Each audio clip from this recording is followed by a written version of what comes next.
This is more than just an aquarium. Join us as we weave our way through 4 floors and 3 buildings of habitat and see everything from fish to birds. And make sure you stick around for Shark Alley. It's dark, scary, and fun.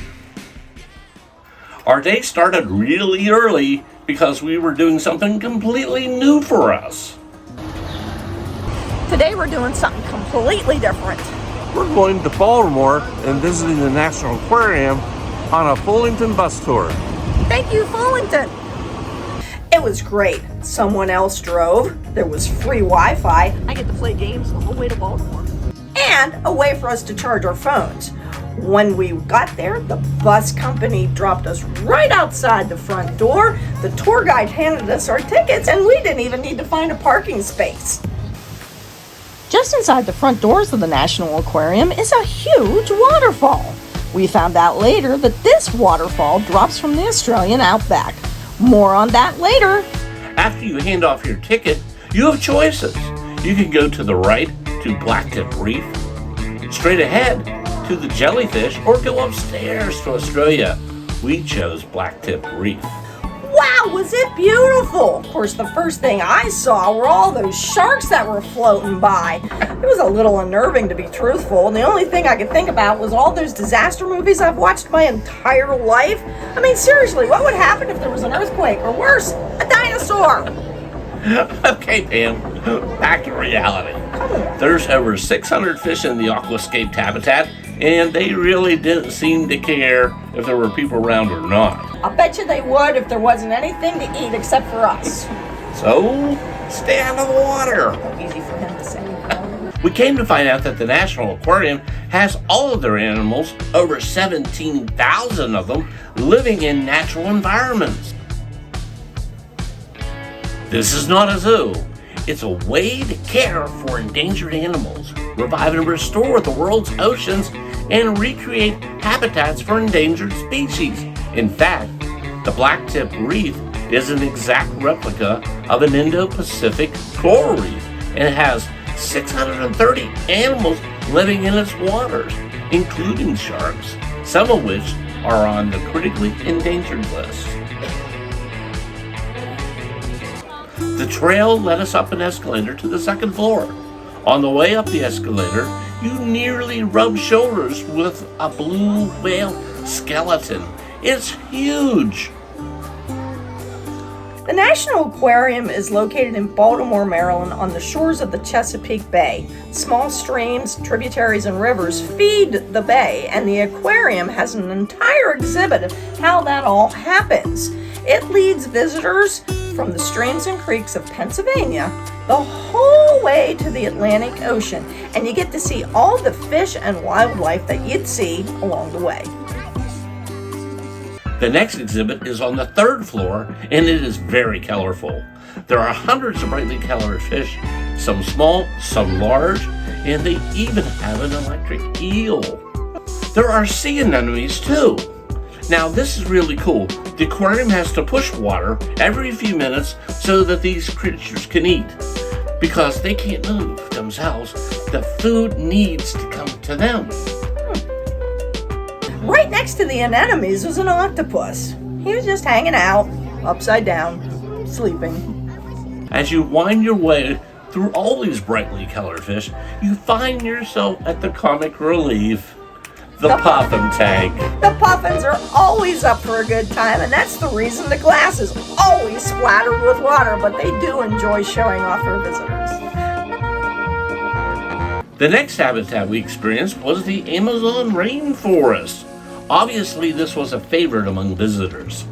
Here you get to see turtles, brightly colored fish, and they even have a pair of caimans. Now, what's a caiman, you ask? Yes, I do ask. They look like raptors. They actually are really big lizards. They're fast, fierce, and deadly in their natural habitat. And you wonder why I'm thinking about dinosaurs. Today, thankfully, they are well fed and just hanging out watching the people go by. Once again, the trail leads us to an escalator that opens in the Amazon rainforest. At times, there's actually rain. It was awesome. The live plants are all native to the Amazon, as are the fish and birds. Yes, live birds fly through and occasionally stop to take a rest. Isn't this scarlet macaw beautiful? His name's Billy. Our next stop was going to be Australia, but we, and when I say we, I mean me, saw the gift shop. Well, you know me, I had to stop. They have something for everyone with plenty of souvenir opportunities. Hey, John, I got you this. Oh, thanks. That's a good look. John finally got me out of there and we continued on our mission to visit the outback. Here we saw a crocodile, a bunch of turtles, and learned how these animals live in these extreme conditions. By the way, this is where the waterfall starts that we saw when we entered the aquarium. We made our way back downstairs and found the jellies. These cute little guys live right next door to the cafeteria. You know, I was going to make a crack about sushi, but I figured it would be in bad taste. Having fun? Please subscribe. The last place we visited was deep into the ground floor of the aquarium. You go down and keep going down until you're face to face with the apex predator of the deep. Don't you mean dive? Like take a deep dive? You're ruining the drama. All right, sorry, you're sorry. Oh, you are now in Shark Alley. This is my most favorite part. Out of the shadows, it catches your eye. Coming up behind you, the last thing you see are the scary eyes and the sharp teeth. And then it swims on past. Nice job with the dramatics, though. I'm gonna have to keep wearing this. Yeah, you can take it off. There are 7 species of sharks and rays in Shark Alley. The stingrays are included because they too are an apex predator. The National Aquarium also has a large-toothed sawfish. This animal is critically endangered and on the brink of extinction because its outside teeth keep getting caught up in fishing nets and other plastic garbage. Oh, poor thing. It was sleeping when we saw it, but the others were awake. We saw sand tiger sharks, blacktip reef sharks, and nurse sharks, and we could also see stingrays gliding past from time to time. Seriously, the whole Shark Alley experience was unnerving and exciting all at once, but don't take our word for it.